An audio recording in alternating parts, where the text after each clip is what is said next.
जय श्रीमन नारायण। आज हम इस विषय पर विचार करेंगे कि ये 6 चीज अपने हाथ में नहीं होते, अपने अधीनस्थ नहीं होते, अपितु ये 6 चीज ईश्वर के अधीनस्थ होते हैं, ईश्वर के हाथ में होते हैं। इन 6 चीज़ों को हम चाह करके भी इसे अदल बदल नहीं कर सकते। पहला है हानि। हानि अपने हाथ में नहीं है कि इसे हम रोक लें, इसे हम टाल दें, अपितु जितनी हानि होनी है उतनी हानि हो करके ही रहेगी। इसे कोई टाल नहीं सकता, इसे कोई रोक नहीं सकता। दूसरा है लाभ। जीवन में जितना लाभ मिलना है उतना लाभ मिल करके ही रहेगा।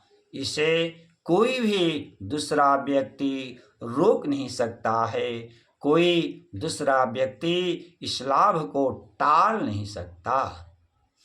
तीसरा है जीवन। जीवन भी ईश्वर के ही अधीनस्थ है।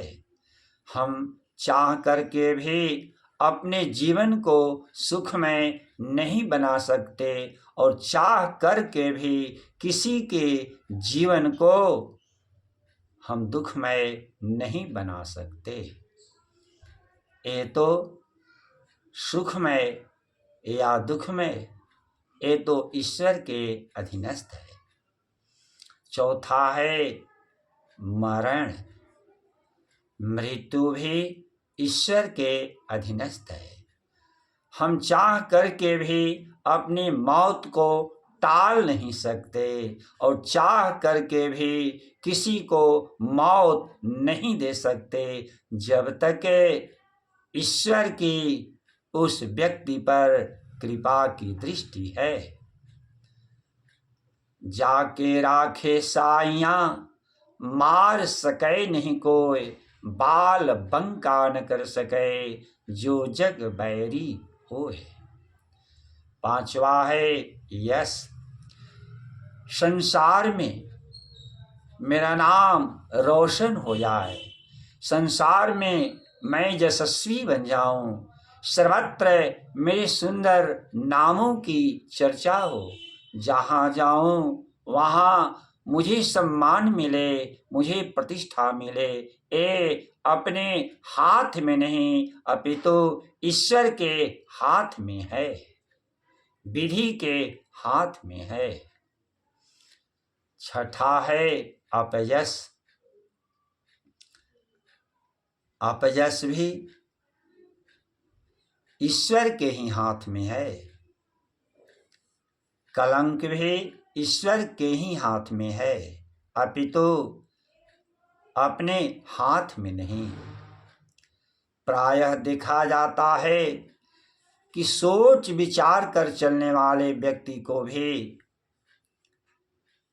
संयमी व्यक्ति को भी, परम से परम ज्ञानी व्यक्ति को भी, परम से परम धर्मनिष्ठ व्यक्ति को भी यदि अपयश लगना है, यदि कलंक लगना है तो वह कलंक लग ही जाता है, वह अपयश लग ही जाता है।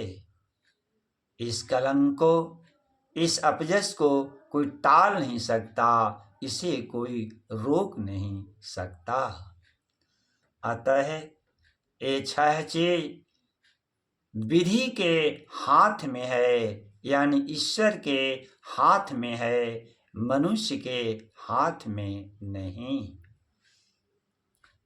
इस विषय को स्पष्ट करते हुए महामुनि वशिष्ठ जी भरत जी को बता रहे हैं। सुनहु भरत भावी प्रबल, विलखि कहे मुनिनाथ, हानि लाभ जीवन मरण, जस अप जस विधि हाथ, जस अप जस विधि हाथ। जो अभी तक इस चैनल को सब्सक्राइब न किए हों वे सब्सक्राइब कर लें तथा इस वीडियो को लाइक और शेयर करें। ओम स्वस्ति।